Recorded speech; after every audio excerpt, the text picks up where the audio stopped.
Bismillahir-Rahmanir-Rahim. The Founder by Zinat Iqbal Hussain. All the world is truly a stage, and all the men and women mere players. But only the very few who are seen on this stage just once or twice in a century compel attention and remain on the scene forever and ever, even after they are dead, not only owing to what they achieved with the imaginative application of their minds, but also on account of the fact that during their sojourn on this earth they had been kind and generous. The rest of mankind make a brief appearance and are not heard of again. Among the immortals was Quaid-e-Azam Muhammad Ali Jinnah. Like Julius Caesar, he came, he saw, and he conquered, but in quite a different way. Finding his compatriots in terrible bondage and in abject misery, steeped in despair and destitution, he set out as soon as he was able to do so, to liberate them from serfdom and to elevate them to a status of national independence and sovereignty. His honesty, uprightness, and incorruptible mind stood him in good stead throughout his life. As a barrister, he made his mark straightway, not long after he began practicing in Bombay in India. His extraordinary qualities of head and heart distinguished him from other members of the profession. In politics, too, he won position of preeminence as soon as he began taking part in the freedom struggle. His irrefragable logic, shrewd understanding of the problems related to the fate of the people of the subcontinent, and his clear view how independence could be achieved, made him a leading figure in the political field. With his forceful advocacy of the Indian case and the wide approbation he won everywhere, independence began to appear within grasp, but not without a determined and sustained struggle. Jinnah clearly and correctly perceived that without Hindu-Muslim cooperation, nothing would be realized. Most Hindus saw much sense in it, and Muslims, though distrustful of Hindus, seemed to be conscious of the need for finding accommodation with them in the interest of the common public good. There is no knowing what turn events would have taken if Mahatma Gandhi had not at this juncture assumed leadership of the Indian National Congress. There is reason to believe that Hindu-Muslim unity might have been achieved and independence won much sooner, but it was very much on the cards that Hindus and Muslims would have clashed sooner or later over their irreconcilable perspectives and come to serious grief. The point to keep in mind is that Hinduism and Islam are not, as Quaid-e-Azam has pointed out, religions in the accepted sense of the word.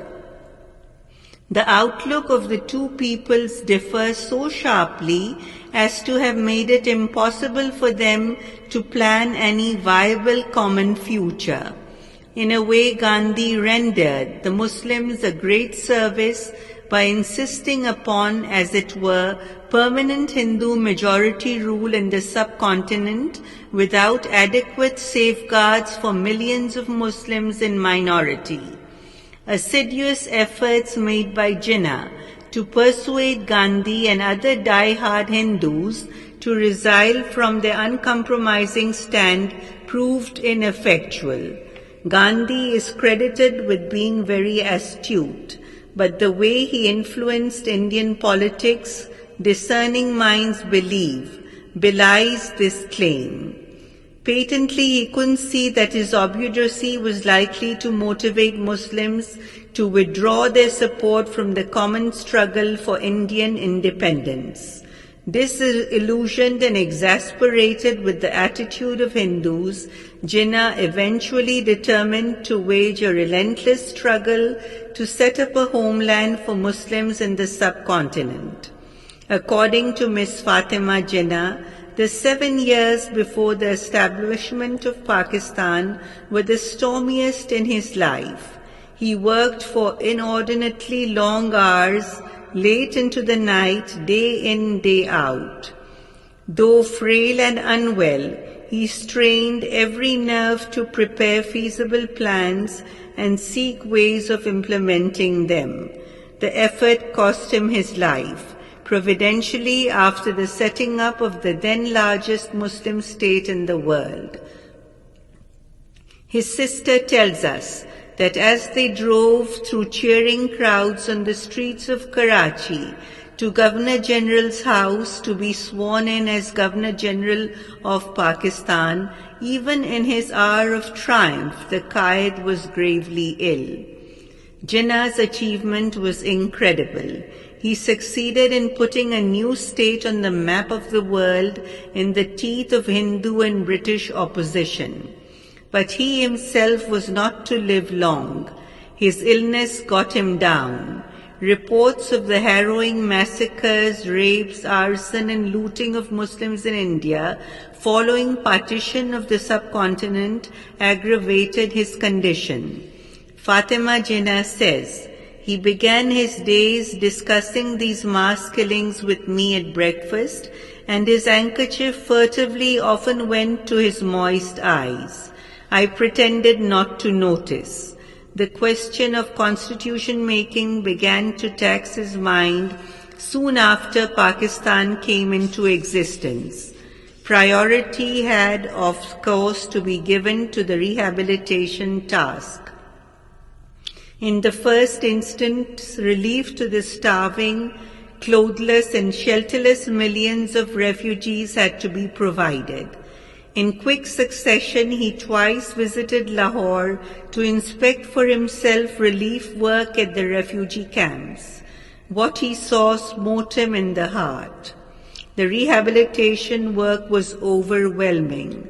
A lesser mortal would have caved in under the weight of work and called it a day, accepting what many foreign observers at that time termed the inevitability of abandoning the idea of Pakistan even at that late stage. But Jinnah, the great Quaid, had laid the foundation of the new state on firm and sound concepts and generated a powerful emotion in favor of Pakistan. The Muslims had reached the point of no return, and under his inspiring leadership, they moved inexorably toward their national goal as one man, undaunted by all kinds of pressures and obstacles. The Hindus and the Sikhs had driven millions of Muslims across the border into the Punjab on sword point in the hope that the Muslims in utter despair would relent and revolt against Pakistan in order to retreat to the comfort of their homes in India. Their wish that Pakistan would be dead before it was born was not to be fulfilled.